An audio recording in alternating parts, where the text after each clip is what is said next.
Sir. పాత్రికేయ మిత్రులందరికీ నమస్కారం. ఈరోజు 54వ జాతీయ భద్రతా వారోత్సవం సందర్భంగా ఈరోజు ముఖ్యంగా అనకాపల్లి జిల్లాలో ఈ భద్రత కోసం ఈ కార్మికులకు పూర్తి అవగాహన తీసుకురావడం కోసం ఎదుగుంట అనకాపల్లి జిల్లాలో ఈ యొక్క కార్యక్రమం ఏర్పాటు చేయడం జరిగింది. సుమారు 884 ఫ్యాక్టరీస్ ఇండస్ట్రీస్ అనకాపల్లి జిల్లాలో ఉండగా సుమారు 205 కెమికల్ ఫ్యాక్టరీస్ ఇక్కడ ఉన్నాయి.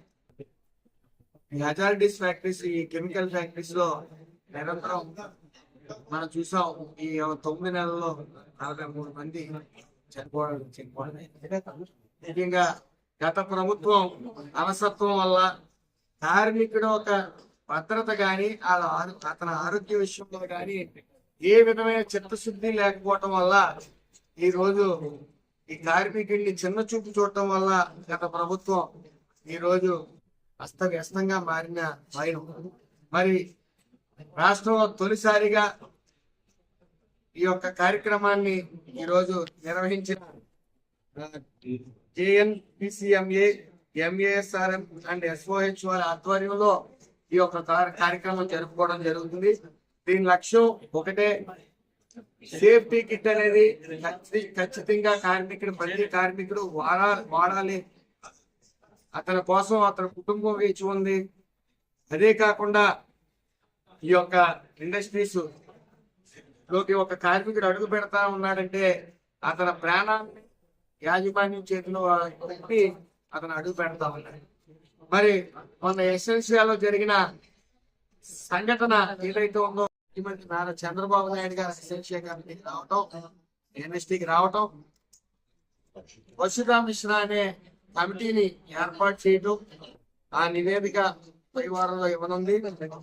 అలాగే ఇక్కడ అనకాపల్లి జిల్లాలో ఎక్కువ కెమికల్ ఫ్యాక్టరీస్, ఈ రాష్ట్రంలోనే అత్యంత ఎక్కువ ఫ్యాక్టరీస్ అనకాపల్లి జిల్లాలో ఉన్నాయి కాబట్టి బర్న్ వాట్ అనేది లేదు. ఎవరన్నా ఈ అగ్ని ఇన్సిడెంట్ కి ఎఫెక్ట్ అయితే మరి వాటికి వైద్యం చేయడానికి బర్న్ వాట్ లేదని సదురు గౌరవనీయులు చంద్రబాబు నాయుడు గారికి విన్నవించగా బర్న్ వాట్ వెంటనే అనకాపల్లి జిల్లాలో ఏర్పాటు చేయమని చెప్పడం జరిగింది. అదే విధంగా బర్న్ అంబులెన్స్ కూడా మేము CSR ఫండ్స్ తో అది ఏర్పాటు చేయడం జరుగుతుంది అతి త్వరలో. అదే విధంగా ESI hospital already Elamanchili 30 bedded hospital ఆమోదించడం, శంకుస్థాపన చేయడం జరిగింది. అదేవిధంగా మరో 6 హాస్పిటల్ CSI హాస్పిటల్స్ మన రాష్ట్రంలో ఆమోదం తెలపడమే కాకుండా సైట్లు కూడా అలాట్ చేయడం, సదరు కలెక్టర్లు, జిల్లా కలెక్టర్లందరూ కూడా సైట్లు కూడా అలాట్ చేయడం జరిగింది.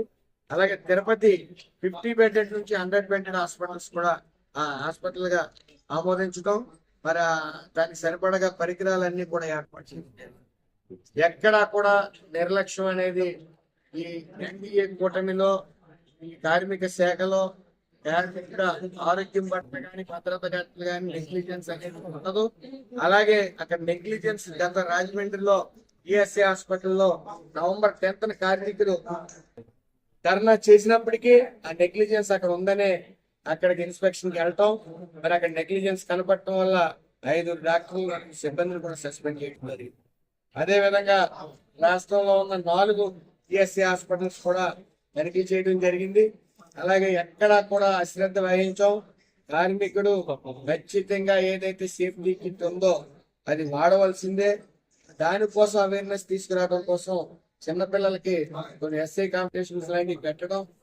ఎందుకంటే సేఫ్టీ ఫ్యాక్టరీలో కాదు, సేఫ్టీ అనేది, సేఫ్టీ మెజర్స్ అనేది బయటికి మనం వెళ్తున్నప్పుడు కూడా మనం తీసుకోవాల్సిన అవసరం ఎంతైనా ఉంది. కాబట్టి అవేర్నెస్ తీసుకురావడానికి ఈ రోజు ఈ యొక్క JNPCMA, MASRM అండ్ SOH వారి ఆధ్వర్యంలో చేసిన ఈ కార్యక్రమం చాలా గొప్ప కార్యక్రమం అని అభివర్ణించడమే కాక తర్వాత వెంటనే విజయవాడలో ఒకటి ఏర్పాటు చేయడం జరిగింది. అలాగే కాకినాడలో కూడా ఈ యొక్క 54వ జాతీయ భద్రతా వారోత్సవాన్ని నిర్వహించుకుంటా ఉన్నాం.